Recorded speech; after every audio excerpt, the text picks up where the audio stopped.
G'day Reefers, I'm Cam the Fish Guy. Welcome to Gallery Aquatica TV. Today we're going to be doing a reef test on the Nero 7. You've already seen us unbox this awesome little wave maker. You've seen us talk about the specs, compare it to the Nero 3 and the 5, but today we're going to be putting it in the tank and showing you exactly what it can do. The tank that we're going to be using today for our test on the Nero 7 is the Salisbury display tank, and we've already got a Nero 5 set up. Now this is a brand new one out of the box. We've set it up today. We do have two other Neros in here, but because they're in need of a bit of a clean and a service, it wouldn't be a fair comparison. We're going to turn off all the flow in this tank apart from the Nero 5 and our brand new Nero 7, and we're going to show you exactly what the flow is like from the Nero 7 compared to the Nero 5. Alright, so we've plugged in our Nero 7 and we have already programmed it. We had a quick program of it when we did our reef reveal on the Nero 7, but we'll just get the Nero 5 online and we'll put it in the same group as our Nero 7. So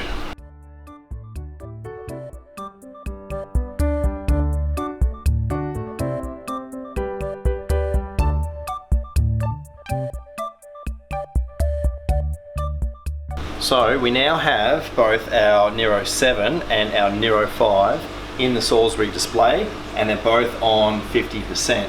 So I'm going to keep them on constant mode but ramp them up to 100%. Okay, so here we go. This is a Nero 7. And now the... Okay, let's put this down. Okay, and now the Nero 5. Nero 5, 100%, done. Okay, so we now have both our Nero 7 and our Nero 5 at 100% on constant flow. So let's have a look at how strong they are. So I might have picked the perfect tank for this display because now that they're both on 100% and they're in a position where we've never had a wave maker before, you can really see how much detritus is being stirred up. And this might be somewhere for me to put this Nero 7 on permanently, because really the flow looks awesome. We don't have the Neros at the back running, we don't have the return pump running, so all the flow in this tank is currently from the two Neros. So I'm going to take the Nero 5 off and see if I can work out what I'll do. I'll start by turning off the 7 and we'll look at the 5, and then we'll turn off the 5 and look at the 7. So this is the 5.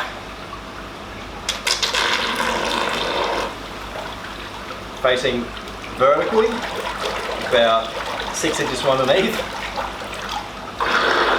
See, this is the thing, is that even the Nero 5 is a particularly strong wave maker for its size, and we're getting good flow all the way to the other end of the tank when it's aimed at the surface. The 5 is a very powerful wave maker, but let's have a go with the 7 now.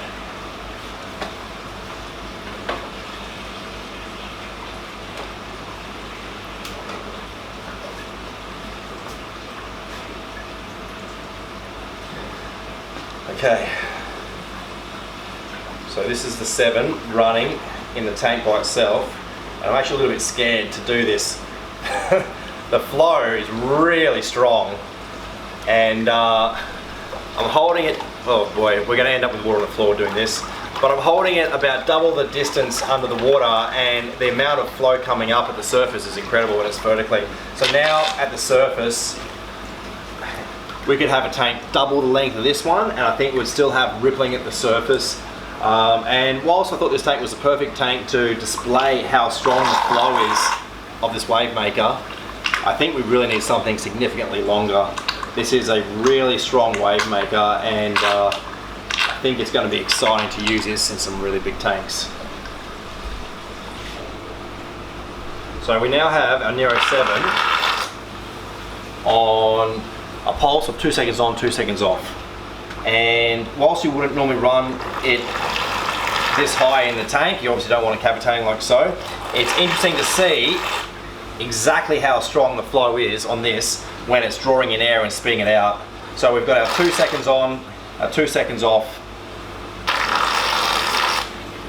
You can also see the type of flow, the way it's spiraling out, and it does give a relatively broad flow for a wavemaker of its size, which is one of the reasons why these wave pucks are so excellent.